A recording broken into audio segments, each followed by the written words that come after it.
My stepson said I'm not a real man if I put up with this family. So I stopped, filed for divorce, took the car, canceled the mortgage, and dropped the keys in the trash. Don't forget to subscribe and share your experiences below. Let's get started. My name's Jason. For 8 years, I lived with Megan and her 2 kids from a previous marriage, Liam and Chloe. Their father, Eric, showed up only on holidays, took a few pictures for social media, and disappeared again. The kind of man who could weaponize absence, always gone when it was hard, always there when it made him look good. A shadow cast across our lives that everyone pretended not to see, even as it cooled every room he entered. I thought I was building a real family. I paid for everything. School fees, weekend trips, new clothes every year. I watched Liam stumble through his first lines of code. Syntax errors, broken loops, endless frustration, and still paid for every coding boot camp he wanted. Chloe wanted to dance, jazz, tap, ballet, so I bought her the shoes, the leotards, the lessons, private instructors, recital tickets, custom costumes. There were years when her schedule dictated mine. When their bedrooms needed repainting, I did it myself. New floors? I tore up the old carpet, laid down the wood grain planks on my knees. Christmas lights? I was on the roof in November, hammering down clips in the frost so they could feel the magic when the switch was flipped. I built their lives like a man lays bricks. Slow, hard, with every intention of permanence. Quietly, without fanfare, without thanks. The house? Mine. The mortgage? My signature. Insurance, groceries, light bulbs that burned out in their bathroom, all under my name. I worked extra hours to keep the lights on while Megan stayed part-time. For the kids. I told myself that's what a real man does. Holds the whole thing up, no matter how heavy it gets. They didn't call me dad. Not even close. But I thought maybe, with enough years, enough showing up, the word would come. That someday, when they looked back, they'd remember the man who never left. Not the one who showed up for Christmas with a drone and a fake smile. I didn't mind being second place, I told myself. I could live with that. I could endure being background if it meant they were safe. If it meant they had someone. I swallowed pride like pills. Day after day. Month after month. Megan called it balance. We're all figuring it out, she'd say whenever I brought it up. When Liam refused to speak to me for a week because I asked him to mow the lawn. When Chloe rolled her eyes and whispered whatever under her breath every time I reminded her of her curfew. They're still adjusting, she'd tell me. You're not their father. It's complicated. But what she didn't say, what she never said, was that she agreed with them. Because when the kids were cruel, Megan turned quiet. When I stood alone in the kitchen with their words still ringing in my ears, she didn't touch me. She didn't speak. She didn't correct them. Her silence gave them permission. Still, I kept giving. I paid for Liam's summer camp in San Francisco, the one with the VR and robotics. I drove Chloe to every dance competition within 100 miles, stood in sweaty auditoriums, while other dads held up signs and flowers and were met with hugs. I clapped too. I cheered. And then I walked alone to the car, because my presence was invisible to her. A fixture, not a father. When Eric did show up, it was all charm. Leather jacket, unshaven jaw, stories about his business trips to Miami or Vegas. He brought gifts, not groceries. Promises, not presents. He was the fun dad, the man who never said no because he never stayed long enough to enforce it. But still, Liam worshipped him. Chloe giggled when he spoke. And Megan?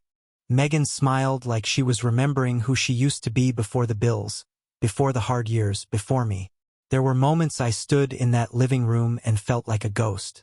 A man made of labor and furniture. The one who filled the fridge but emptied the room. But I told myself this was love. This was service. This was what men do. I remember one night, Liam came home drunk, 16 years old, stumbling through the back door, stinking of cheap vodka and Mountain Dew. Megan was asleep. Chloe was at a friend's. I caught him before he hit the floor, sat him down, made him drink water, wiped his face when he threw up in the sink. I stayed up with him until the sun came up. He never said thank you. Not the next morning. Not the next week. When I told Megan, she said, "Teenagers push limits. He's just testing boundaries." But they weren't his boundaries. They were mine, and they were never defended. The truth is, I was never raising children. I was babysitting someone else's memory, someone else's absence. I was funding nostalgia for a man they remembered only in photographs and charm, never in discipline or duty. And every time I dared ask for a little gratitude, a little acknowledgement, the response was always the same: "You're not their father."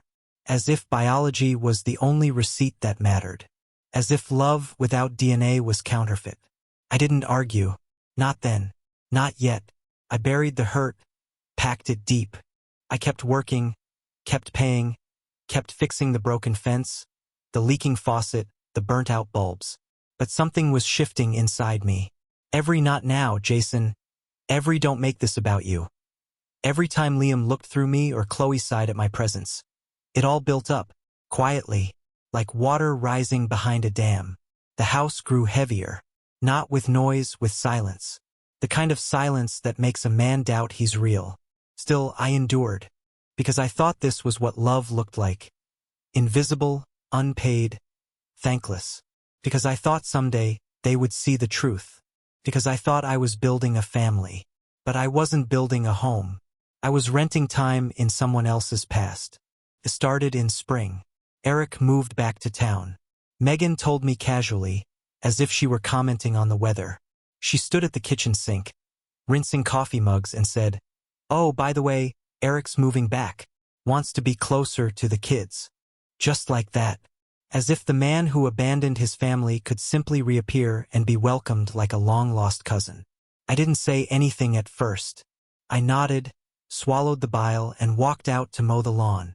2 weeks later, he was everywhere. The man was a virus, infecting every quiet place in our lives. He started showing up with gifts. New tablets, Bluetooth headphones, sneakers with names I couldn't pronounce. He took Liam to baseball games, Chloe to escape rooms and dessert cafes. He booked a weekend at a resort for all 3 of them. Didn't ask me. Didn't even mention it. I found out through an Instagram story. Eric had money now, or at least wanted to look like he did. He'd started some kind of startup, something to do with marketing or crypto or whatever buzzword you want. All flash, no depth. That was always him.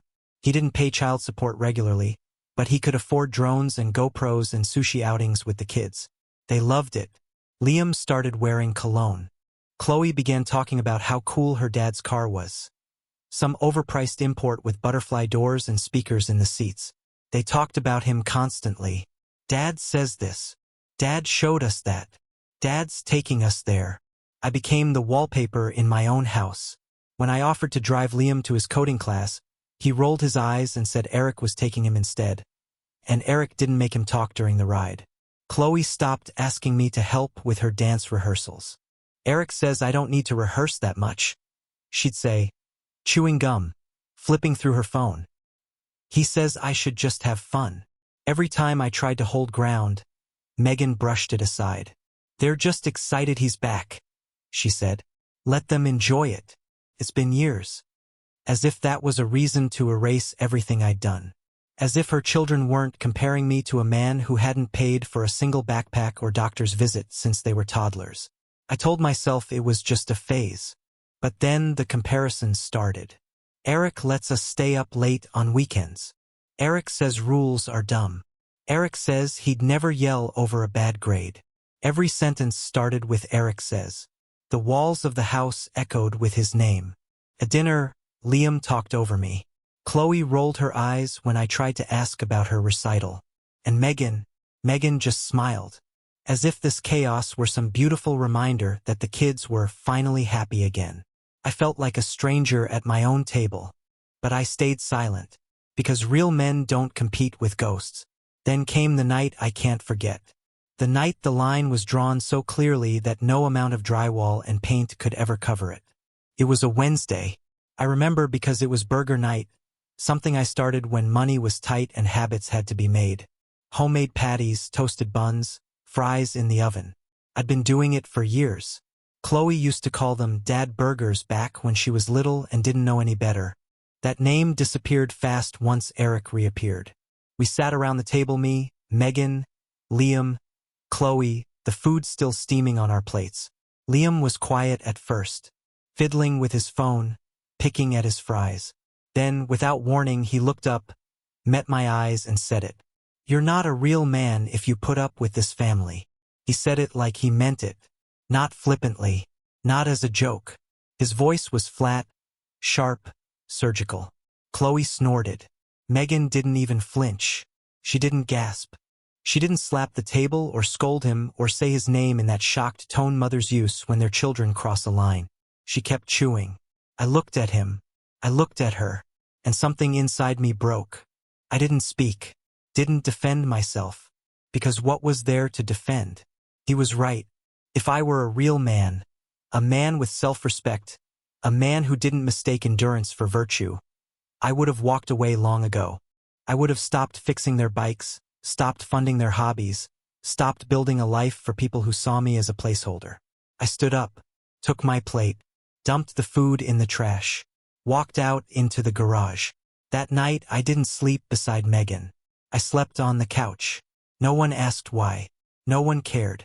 The next morning I woke before the sun. The house was silent. I sat at the kitchen table with a mug of coffee, watching the light creep across the floor. Then I moved. I pulled out a file box from the closet. Every document I had, house deed, bank accounts, insurance policies, receipts. I laid them out on the table like cards in a game I was done playing. Mortgage? My name. Utilities? My accounts. School fees? My credit card. Dance? Coding? Braces? Clothes? Groceries? Me. I poured over everything. Not out of bitterness, out of clarity. I needed to see the truth with my own eyes, to confirm that I wasn't crazy, that I had built the life they lived. And they treated me like I was intruding. 8 years. 8 years of pickups and paychecks. 8 years of quiet sacrifice, of swallowing disrespect like water. 8 years of being treated like the backup quarterback, good enough when needed, disposable when not. That morning I made 3 calls. First to a lawyer. Divorce papers already drafted, already waiting. I just needed to sign. Second, to the bank. I instructed them to freeze all secondary cards and remove Megan's access from our joint account. She hadn't contributed in over 5 years. The account wasn't ours. It was mine. Third, to the DMV. The car, the one I had gifted Megan for her birthday last year, was still registered to me. I started the paperwork to transfer it back. By the time the house woke up, I had already decided. I didn't yell. I didn't throw a tantrum. I packed a duffel bag. Just clothes. Left everything else. I wrote a short note on a napkin. "You were right, Liam. I'm not a real man. A real man would have left sooner." I dropped the house keys in the dumpster outside. I didn't leave a forwarding address. I drove away, not with rage, but with resolve. The kind of resolve that only comes after years of silence. Years of being used and ignored. I had stayed because I believed I was building something. But what I was building wasn't a family. It was a debt I could never collect. And now I would let them pay it themselves. I didn't disappear completely. Not right away. I moved into a 1-bedroom apartment across town. Concrete walls. Thin carpet. A view of a parking lot. But it was mine. No silence I had to translate. No faces looking through me. No one asking, "Why are you making a big deal out of this?" Took them 4 days to call. The first voicemail came from Megan. Soft-spoken. Calm. Practiced. "Jason, we need to talk. The kids are upset."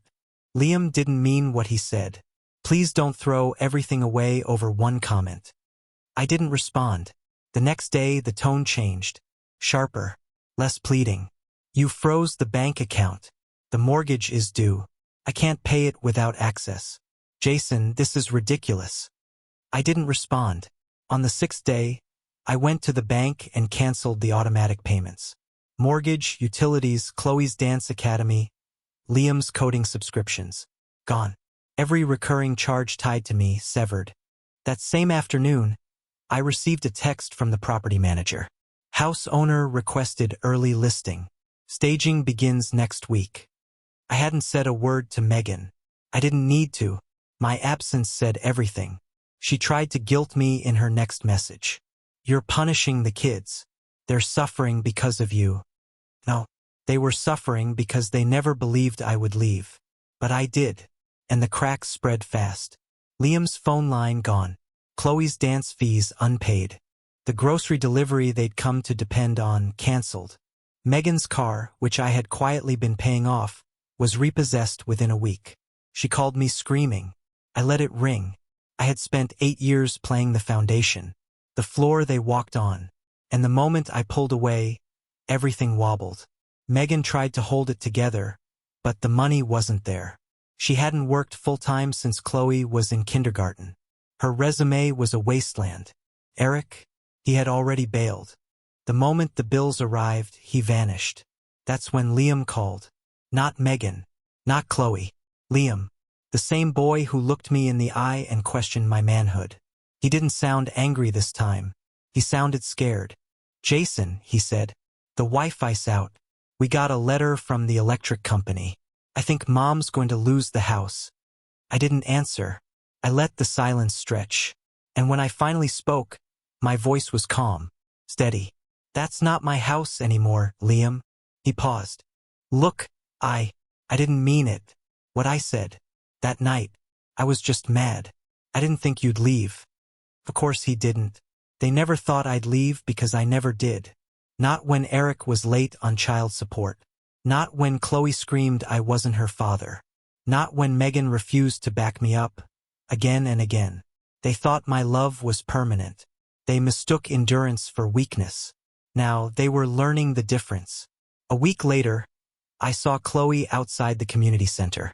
She didn't see me. She was sitting on the curb in her dance gear, shoulders slumped, talking to someone on speakerphone. I can't go anymore, Dad, she said. They said we owe too much. Mom's freaking out. Eric, I assumed. I walked past her, quiet, unseen. I thought I would feel triumph. I didn't. All I felt was clarity. Cold, bitter clarity. The illusion was broken. I had believed that by giving more, I could earn love. That by sacrificing everything, I would eventually be accepted. But all I taught them was how to take. A month later, the house was listed for sale. I saw the ad by accident. Bright photos, wide angles, none of them showing the rot under the surface. The caption read, "Charming 4-bedroom in family-friendly neighborhood. Motivated seller." I was the motivation. I found out Eric had moved in, temporarily, they said, supposedly to help with the transition. But he brought nothing. No job. No savings. No interest in Chloe's dance or Liam's school. He played the part like always until it required effort. Then he vanished again. I watched the listings. Watched the price drop. Watched Megan's name appear in a court docket for missed payments. Foreclosure was coming. They had mocked me for what I built. Now they had to learn what it felt like when the builder walks away. One night, I got another voicemail from Megan. "Please, Jason, we need help. Just until I get on my feet. The kids miss you. We miss you." No apology. No ownership. Just the same quiet expectation that I'd come back. That I'd sweep in and pay the toll for a bridge they'd already burned. But I wasn't coming back. I had nothing left to offer them. No more money. No more time. No more belief. They called me weak. They called me replaceable. They called me nothing. So I became exactly that. I stopped checking in. I stopped watching their feeds. I stopped answering every late-night call from Chloe's old number. One evening, I saw them at the grocery store. Megan pushing a half-empty cart. Liam behind her, wearing the same shoes he'd had months ago. Chloe trailing behind, earbuds in, her shoulders drawn tight. Their faces looked older, tired. They didn't see me. Or maybe they did and just didn't speak. I walked past them. I didn't slow down. Didn't flinch. Didn't look back. And in that moment, I realized the truth I had refused to face for nearly a decade. They were never my family. I was a contractor. I was a fund. I was a man they tolerated so long as the money moved in one direction. Now I live simply, quietly. My apartment is small, but it's mine. My fridge stays stocked. My bills are predictable. My phone stays mostly silent. Peace is a strange thing when you've lived without it for years.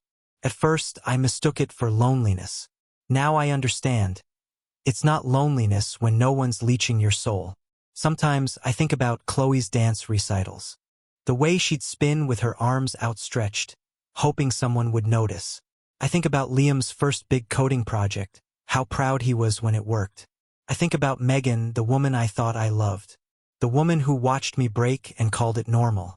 And I wonder if they ever think of me. If they ever sit in the silence I left behind and feel the weight of everything I carried. I doubt it. But that's okay. Because I didn't leave for them. I left for me. Some people imagine freedom as noise, celebrations, road trips, oceans. For me, it came in the form of silence. Not absence. Not loneliness. Silence. The kind you hear when nobody is pacing the floor above you.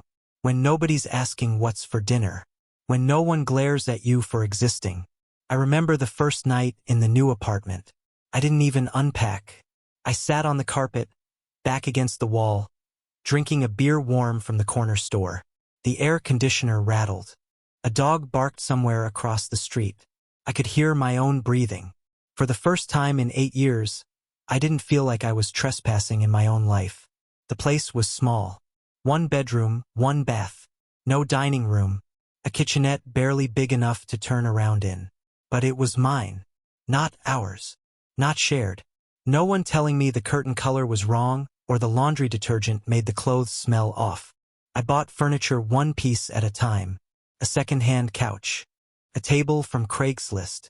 I hung nothing on the walls. I didn't need decorations. I needed space. A place untouched by their voices. I got a new phone plan. New number. I didn't send it to Megan. Didn't give it to Liam. Not even to Chloe, though part of me still half expected her to show up at my door, hair tangled from tears, asking me to come back. She never did. They didn't want me as a father. Just as a faucet. Just as background. So I disappeared. And in my silence, the debt came due. I heard from a mutual friend, the kind of man who always knows just enough to be dangerous. He told me Megan had taken a job at a medical billing office. Low pay. Long hours. No benefits. She looked tired, he said. Worn. Said her voice sounded small over the phone. Chloe had dropped out of dance. Couldn't afford the tuition. Couldn't even afford the shoes. She'd picked up shifts at a diner instead. Nights, mostly. The ones no one wanted. Liam was taking classes part-time now. Online. The great future in tech was being funded 1 paycheck at a time, his paycheck. He worked stock at a warehouse in the industrial park. Graveyard shift. Never posted about it online. Eric? Gone. Again. Megan had let him stay for a while after I left. He brought a mattress, a duffel bag, and a lot of stories. But he didn't bring rent. Didn't bring help.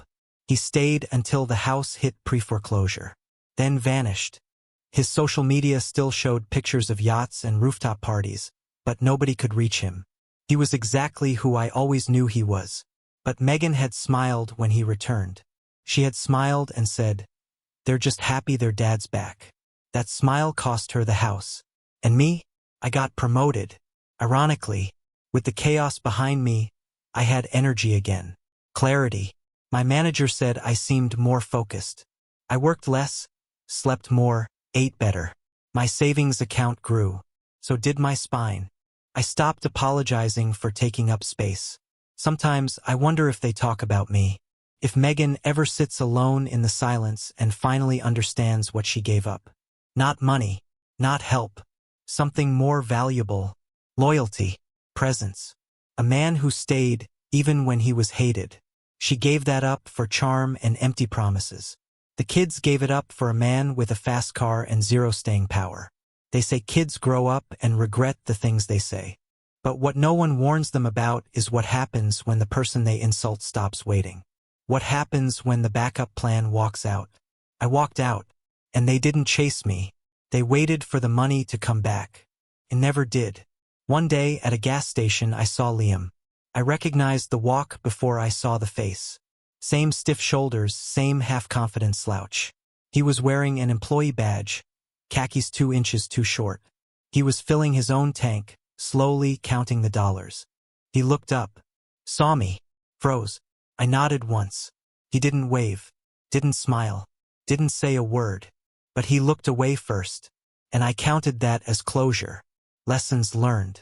Here's what I know now. You can pour your soul into people who see you only as a means to an end.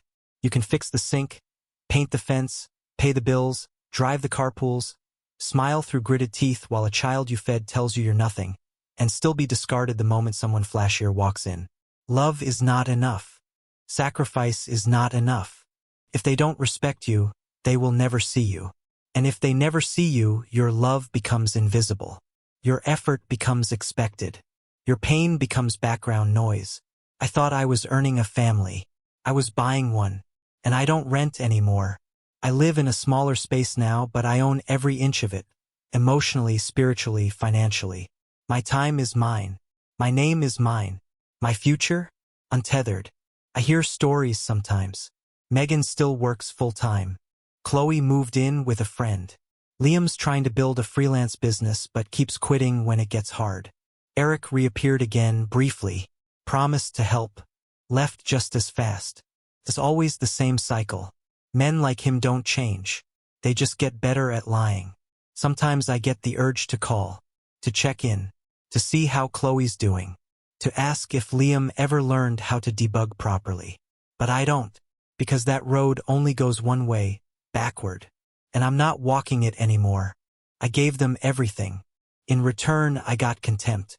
When I left, I didn't take revenge. I took my dignity, and they didn't know what to do without it. Now, I ask you, whoever reads this, whoever listens, was I wrong? Was I cruel for cutting them off? Was I heartless for forcing them to feel the weight of what I carried for so long? Or was it the only way to teach them what I spent 8 years trying to show? That respect has a price, and I was done paying it.